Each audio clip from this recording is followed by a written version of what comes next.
এখান থেকে হনুমান মন্দির প্রায় 1.5-2 কিলোমিটার দূরে। তো তোমরা স্নান করেই ভেবো না যে একদম গঙ্গার পাশেই রয়েছে হনুমান মন্দির। হনুমান মন্দির কিন্তু অনেকটা দূরে যেতে হবে, ক্লান্ত হেঁটেই চলেছি আর লোককে জিজ্ঞাসা করেই চলেছি যে আর কত দূর, আর কত দূর, আর কত দূর। আর হেঁটেই যাচ্ছি, এদিকে মাথার উপরে রোদ, পায়ের তলায় গরম। হাঁটতে হাঁটতে ক্লান্ত হয়ে এমনিতে আমি বেশি হাঁটতে পারি না, অনেকটা দূর, অনেকটা হেঁটেই চলেছি। দেখো রাস্তার আর শেষ হচ্ছে না, প্রচুর দূরে। আর ওই দেখো এবার দেখা যাচ্ছে ওই যে গোল মতো দেখতে পাচ্ছ, ওটা ধরে চলে গেলেই তোমার ডান হাতে হনুমান মন্দির। বড় হনুমান মন্দিরের কাছে যেতে গিয়ে দেখো ডান দিকেই দেখছি একটা বিশাল বড় বড় আলু। আমি এটা দেখেই আমি গিয়ে ওনাকে জিজ্ঞাসা করলাম যে এটার নাম কি। তো উনি নাম একটা বললেন, আমি না নামটা ভুলেই গেছি, উচ্চারণই করতে পারিনি। একটা টুকরো নিয়েছি, এক টুকরোর দাম হলো 10 টাকা। টুকরোটা দেখো একবারে পাঁপড়ের মতো পাতলা, পাঁপড়টাকে 4 ভাঁজ করলে যেটা হয় তারই একটা ভাগ। যাই হোক না, মিষ্টি আলু না শাক আলু কোনোটার মতোই খেতে নয়। বড় বিল্ডিংটার গায়ে আবার এগিয়ে চললাম, যা যেতেই হবে যেতেই হবে। তারপরে এবার আমরা হনুমান এত টাইম বাদে হনুমান মন্দিরে ঢুকছি, আর গায়ে দেখো কোট, প্রচন্ড গরম লাগছে, কিন্তু কিছু করার নেই। রাখবো কোথায়, রাখবো কোথায় বলো? না কিছু করার নেই, এখানে হনুমান মন্দিরে ঢুকছি। চলো, মাথায় রোদ লাগছে, টুপিটাকে এইভাবে দিয়ে নিয়েছি, গলায় করে নেওয়া যাচ্ছে না, এত গরম।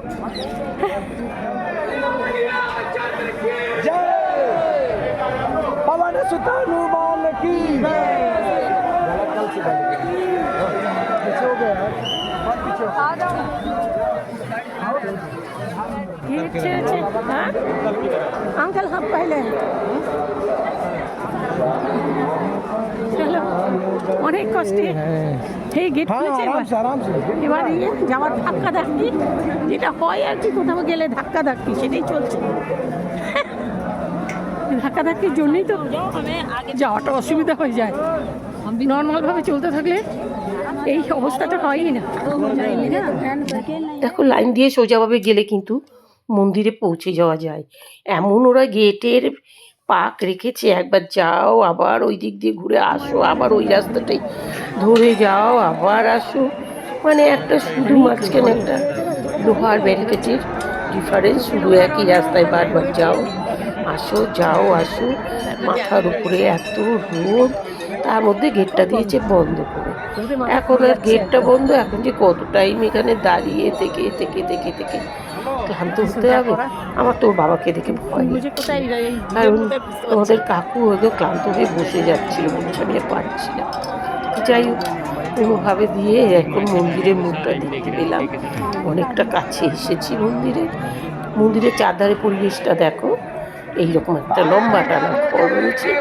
আর সবই যেহেতু হনুমান মন্দির, এই লাল লাল লাল লাল সব রঙগুলো করেছে। দেখো ধুলো উঠছে, ধুলোগুলো নাকে মুখে এসে আরো কষ্ট দিচ্ছে। এখনো হনুমান মন্দিরের গেটটা খোলেনি, আটকে রেখেছে। আমরা অপেক্ষা করছি কখন খুলবে। যাই হোক হনুমান মন্দিরের গেটটা খুলেছে, এবার ভেতরে ঢোকার পালা। ঢুকেই প্রথমে দেখতে পেলাম একটা বেদ, মানে একটা ঘন্টা। সেই ঘন্টাটাকে সকলে বাজালো, আমিও বাজিয়ে নিলাম। এবার সোজা যাচ্ছি, কোন পাশে হনুমান জি রয়েছে সেটাই দেখার চেষ্টা করে চলেছি, কিন্তু দেখতেই পাচ্ছি না কোন পাশে রয়েছে। বারবার আমি চারধারটা তাকাবার চেষ্টা করলাম, তাকাতে তাকাতে দেখছি সবাই যেন নিচের দিকে তাকাচ্ছে।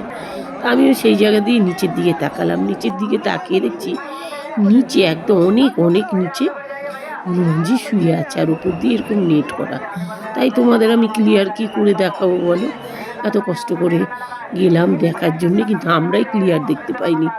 তাতে আবার ভিডিও করে দেখানো, পেছনের লোকে ধাক্কা ধাক্কি, যেহেতু এত টাইম বাদে গেটটা খুলেছে, ধাক্কাটা এটা স্বাভাবিক কথা। ওই দেখো ফাঁকা দিয়ে একটু একটু করে করে মুখটা দেখা যাচ্ছে। আমি দেখো একটু চেষ্টা করে ওই ইয়েতে জোর করে দাঁড়িয়ে একটু আমি তুলে নিলাম, এই যে শুধু মুখটা দেখা যাচ্ছে, দেখতে পাচ্ছ?